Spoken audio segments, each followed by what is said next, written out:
జిల్లా వ్యాప్తంగా ఉన్న దివ్యాంగులందరికీ సకాలంలో పెన్షన్ అందజేయడంతో పాటు అర్హత కలిగిన వారిని కూడా జాబితాలో చేర్చాలని దివ్యాంగ సంఘం ప్రతినిధి మామిడాల నరేష్ అన్నారు.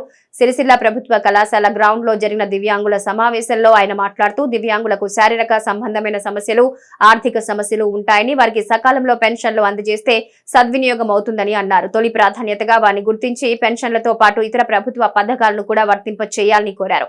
ఈ కార్యక్రమంలో మంగళారపు రాజేందర్, హరిప్రసాద్, మన్మోహన్, మల్యాల ప్రశాంత్, రాజు, రవి, పలువురు దివ్యాంగ సభ్యులు హాజరయ్యారు. ఈరోజు రాజన్న సిరిసిల్ల జిల్లాలోని దివ్యాంగులందరం కలిసి ఈరోజు నిరసన తెలియజేస్తున్నాము. ఎందుకంటే పింఛన్ టైం అయిపోయి 10 రోజులు అవుతున్నా ఇంకా మాకు 8 రోజులు 10 రోజులు అవుతుంది. మేము వికలాంగులము, చాలామంది వికలాంగులు పింఛన్ పైన ఆధారపడి ఉంటుంది. వాళ్ళ పరిస్థితి, ఆర్థిక పరిస్థితి ఏదో ప్రభుత్వం కొంతంత ఆధారం ఉంటుందని ఆశతోనే ఎదురు చూస్తున్నారు. చాలామంది దివ్యాంగులకు ఆర్థిక సమస్య ఉంటుంది, ఆరోగ్య సమస్య ఉంటుంది. ఆరోగ్య సమస్య మెడిసిన్ కోసం ఒప్పందం యూజ్ చేసేటోళ్ళు ఉన్నారు.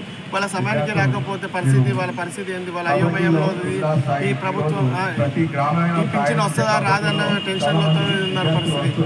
వికలాంగులకు, వృద్ధులకు, శాతగాని వాళ్ళకు ముఖ్యంగా ఫస్ట్ వాళ్ళకు ప్రిఫరెన్స్ ఇచ్చి ఎమర్జెన్సీ కింద వాళ్ళకు దివ్యాంగులకు పింఛను 1వ తారీఖు లోపల పడేటట్టు ప్రభుత్వము మా పైన శ్రద్ధ చూపవలసిందిగా కోరుతున్నాము. వికలాంగులకు, సకలాంగులకు తేడా చూపెట్టకపోతే మాకు సమానత్వము అంటే ఎలా? వికలాంగులకు, సకలాంగులకు సమానత్వం చూపేస్తే ఎలా పరిస్థితి? ఇక మేము వికలాంగులకు, సకలాంగులాగా అయినప్పుడు మా పరిస్థితి ఏంటి? మరి మాకు శారీరకంగా శరీరము సహకరించదా? ఆరోగ్యవంతంగా ఉన్న వ్యక్తికి సుత పింఛన్ అదే టైంలో పడబట్టే అనారోగ్యంగా ఉన్న వ్యక్తులకు కానీ, దివ్యాంగులకు కానీ ఆసరా ఒక వ్యక్తి మీ ఆధారంతో ఉన్న వ్యక్తులకు సుత అదే టైంలో పడబట్టే పరిస్థితి. వాళ్ళకు మాకు తేడా లేకపోతే ఎందుకు? మరి మాకు టైం లోపల వేయాల్సింది కానీ రాజన్న సిరిసిల్ల జిల్లా దివ్యాంగుల తరఫున మేము అందరికి తెలియజేస్తున్నాము ప్రభుత్వానికి. జై దివ్యాంగ్.